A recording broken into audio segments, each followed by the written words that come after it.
नमस्कार दोस्तों, the time में आपका पुनः हार्दिक स्वागत है, अभिनंदन है। मैं गिरधर दास। सभी साक्षरता कर्मियों को सबसे पहले मेरा नमस्कार। आप अपने घरों में सुरक्षित होंगे, लेकिन ये शब्द मुझे कहने में वर्तमान समय में बहुत संकोच हो रहा है, क्योंकि जिन साक्षरता कर्मियों का वेतन करीब 3 सालों से लंबित हो, कैसे हम कह सकते हैं कि वो सुरक्षित होंगे। सरकार की निरंकुश नीतियों का शिकार और अपने घरों में सुरक्षित रह सकता है कोई भला? आज पूरा भारत कोरोना महामारी की दूसरी लहर से आहत है। जहां देखो सिर्फ हाहाकार ही हाहाकार मचा हुआ है। सरकार के द्वारा विकल्प ये है लॉकडाउन लगाने का। सरकारें लॉकडाउन लगा देती हैं, लेकिन क्या लॉकडाउन लगाने के बाद ये देखा जाता है कि उन घरों की स्थिति क्या होगी? क्या उन्हें कोई सुविधा मुहैया कराई जाती है सरकार के द्वारा? बहुत से हमारे प्रेरक बंधु इस महामारी में अपनी जान गंवा चुके हैं, लेकिन उनके परिवार की सुध लेने वाला कोई नहीं है। लगभग हमारे प्रेरक बंधु आर्थिक रूप से कमज़ोर हैं, क्योंकि 2 साल से उनका वेतन वैसे ही लंबित है। सरकार के सिर्फ निरंकुश नीतियों के कारण उनके पास इलाज कराने के पैसे के अभाव में बहुत से ऐसे साक्षरता कर्मी हैं जो अपनी जान गंवा चुके हैं। इसकी जिम्मेदारी किसकी होगी? जिम्मेदारी होनी चाहिए, जिम्मेदारी सिर्फ केंद्र सरकार और राज्य सरकार की ही है। सरकारें चाहती तो ऐसा कभी न होता है। किसी से काम कराकर उनका मेहनताना न देना, ये कहाँ तक सही है? उत्तर प्रदेश के 1.25 लाख प्रेरक एक कठिन परिस्थिति से जूझ रहे हैं। इसके जिम्मेदार कोई और नहीं, सिर्फ वर्तमान सरकार की जो नीतियां हैं वो हैं। बहुत से साक्षरता कर्मियों की जो मृत्यु है वो बस इस कारण से हो गई क्योंकि उनके पास पैसे नहीं थे इलाज कराने के।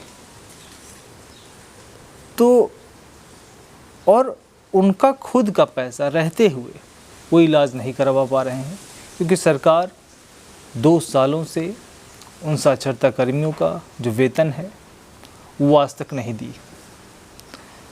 हर दिन एक नई कहानी के साथ जो अधिकारी हैं वो प्रस्तुत हो जाते हैं। ये कहते हैं कि बजट नहीं है, जब बजट आएगा तब सरकार उन साक्षरता कर्मियों का वेतन देगी। बजट कब आएगा इसके विषय में कोई भी गाइडलाइन या कोई भी सही जानकारी अधिकारियों के द्वारा प्रेरकों को नहीं दी जाती। वर्तमान समय एक भयावह समय चल रहा है। वो सिर्फ साक्षरता कर्मियों के लिए नहीं है, ये वर्तमान समय पूरी मानव जाति के लिए एक भयावह समय चल रहा है। एक की गलती की सज़ा पूरा मानव समाज भुगत रहा है, और ये अब चूँकि जो चीज़ें सामने आ गई हैं उससे लड़ना तो पड़ेगा ही। और हमारे साक्षरता कर्मी बंधु बखूबी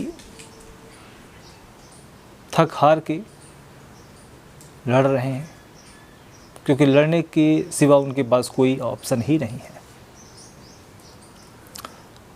उत्तर प्रदेश की सरकार की बात करें तो यहाँ के जो 1.25 लाख साक्षरता कर्मी हैं, इनका सिर्फ मानदेय 662 करोड़ रुपए के आसपास बाकी है। कई बार सरकारों से गुहार लगाई गई, कई बार जो मिनिस्टर्स है उनसे बात की गई, ज्ञापन दिया गया। कम से कम सरकारों को ये चाहिए था कि इस लॉकडाउन में उन साक्षरता कर्मियों का जो उनकी मेहनत की कमाई थी वो तो उन्हें दे ही देना चाहिए था। रोजगार देने में सरकार तो नाकाम रही ही, और पैसे न देने में भी नंबर 1 पे रही। जनप्रतिनिधियों से इस बारे में कई बार साक्षरता कर्मियों ने बात की, लेकिन उसका भी वर्तमान समय में कोई भी जो सलूशन है वो नहीं निकल पाया। ये एक गंभीर मुद्दा है जिसका पूरा साक्षरता कर्मी संघ विरोध करता है और आशा प्रकट करता है कि सरकार अपनी इस गलत नीतियों को बदलते हुए सरकार का जो साक्षरता कर्मियों का वेतन है वो देने का काम करेगी। और मेरी इस वीडियो के माध्यम से समस्त साक्षरता कर्मियों से ये अपील है कि वर्तमान जो कोरोना का ये दूसरा स्टेज है वो बहुत ही ख़तरनाक है। आप अपने घरों में जो भी रूखा सूखा भोजन है उसी के सहारे सुरक्षित रहें, क्योंकि आप सुरक्षित हैं तो आपका परिवार सुरक्षित है। इसलिए आप सरकार से कुछ आशा अब नहीं रखें तो ज़्यादा अच्छा होगा, क्योंकि आप देख ही चुके हैं आशा रखने का परिणाम क्या हुआ। तो आज के लिए बस इतना ही। हमारी कोशिश रहती है कि साक्षरता कर्मियों की आवाज़ को उठाया जाए, ताकि गोदी मीडिया तो साक्षरता कर्मियों की आवाज़ उठाने से रहा। तो बस आज के लिए इतना ही। इसी के साथ धन्यवाद, नमस्कार, जय हिंद, जय भारत।